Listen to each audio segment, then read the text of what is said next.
Hi guys, welcome back to another video where today we're going to be unboxing and reviewing the DCM Ford Mustang GT from the Need for Speed movie.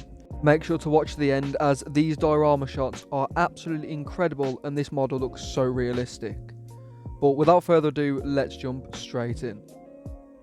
Starting with the actual brand and packaging, you can see this model is from DCM Models, and you've also got the GDO Hunter Workshop in the other corner. Not too sure if this is a collab, but you can see it just does come in the standard sleeve design. It's got the silver to match the car as well. It's also got the DCM logo on the back of the box, also with the GDO Hunter logo as well. The base, as you can see, is just the standard plastic base. Doesn't feel too premium, does feel quite cheap in that aspect. You can see it has got the metal plate at the front with the Ford Motor Company and the Mustang GT 2014. Also the number that it is limited to. It's got the DCM logo and it does look quite cool on the base plate, but I do think the base could be a little bit more premium. The model, on the other hand, is absolutely exceptional. Starting with the front, you can see the headlights look super realistic and there's some incredible depth alongside the indicators, which the amber light is really nicely shaded. It's got the air intake and also the nice Mustang badge, which again in chrome is very prominent and looks super realistic on the front.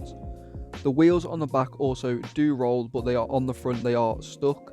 Now that might be different for other models, I'm not entirely sure, but that's what's happened on the one that I've got. You can see again, continuing the level of detail on the rear, the tail lights super well proportioned and the silver is in the middle of each and every light, which is something quite hard to actually accomplish on the 164 models. Paintwork is also very well done. There is a few tiny little blemishes on the rear right panel, but again, nothing to write the model off completely.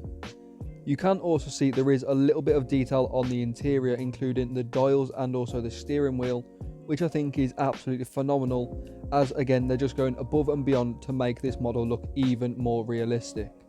There is also some nice depth in the grille and all the intakes at the bottom. Very cool, and again just adding to the realism, alongside the fact that there is actually brake calipers behind the wheels, which you can't really see, but nonetheless they are actually there. Like I say at the start of the video, this car is from the Need for Speed movie and the realism to that is absolutely spot on.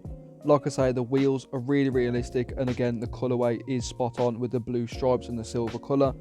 The look and feel of the model again is super premium, and I'd highly recommend giving the chance to purchase it, especially if you like the Need for Speed movie, as like I say, it looks super realistic.